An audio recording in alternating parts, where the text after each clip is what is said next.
Pakistan Peoples party اور بالخصوص آصف علی زرداری صاحب کے ناقدین کا مسئلہ یہ ہے کہ وہ تاریخ سے نابلد ہیں، وہ پاکستان کی پولیٹیکل ہسٹری سے ناواقف ہیں اور وہ اس بات سے بھی ناواقف ہیں کہ کس طرح 5 جولائی 1977 سے لے کر 2007 تک مسجد کے محراب سے لے کر پرنٹ اور الیکٹرانک میڈیا تک پاکستان پیپلز پارٹی کے خلاف بطور پروپیگنڈا ٹول استعمال کیے گئے۔ پاکستان پیپلز پارٹی کی قیادت کو اسیسینیٹ کیا گیا، ان کو جیلوں میں ڈالا گیا، ان کے خلاف مقدمات بنائے گئے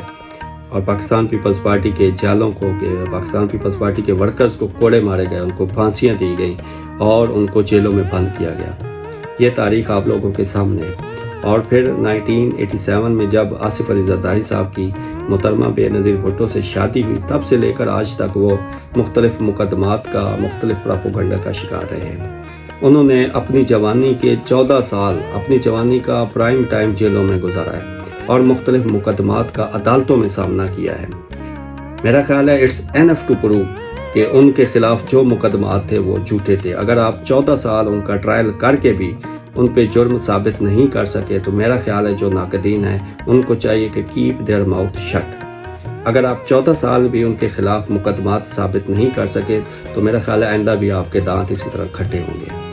بہرحال آصف علی زرداری صاحب کی شخصیت کا سب سے بہترین پہلو یہ ہے کہ وہ اپنے خلاف جو بھی مقدمات ہے، الزامات ہیں، ان پہ کوئی اوپنلی اپنا دفاع سوشل میڈیا پہ، پرنٹ میڈیا پہ نہیں کرتے اور انہوں نے ہمیشہ مقدمات کا عدالتوں میں سامنا کیا، انہوں نے عدالتوں کو عزت بخشی ہے۔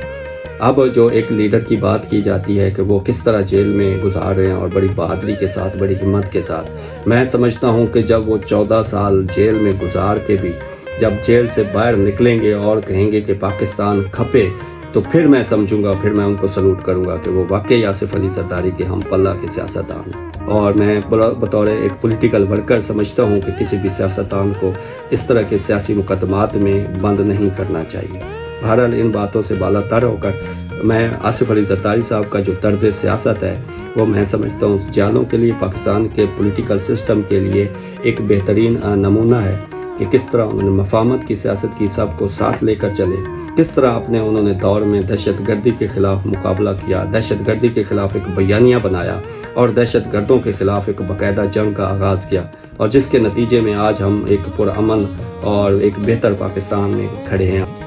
اور اس کے علاوہ پاکستان پیپلز پارٹی نے بالخصوص آصف علی زرداری صاحب کی قیادت میں جن حالات میں سروائیو کیا ہے، اگر کوئی بھی اور شخصیت ہوتی تو میں سمجھتا ہوں آج پاکستان پیپلز پارٹی کا بھی وہی حال ہوتا جس طرح تحریک انصاف کا حال ہوا ہے۔ یہ آصف علی زرداری صاحب کی قیادت اور ان کی دانش مندی ہے کہ آج پاکستان پیپلز پارٹی ایک بار پھر ریوائیول کے ساتھ گلگت بلتستان میں بھی الیکشن اور ایک واضح اکثریتی جماعت کے طور پر سامنے آ چکی ہے۔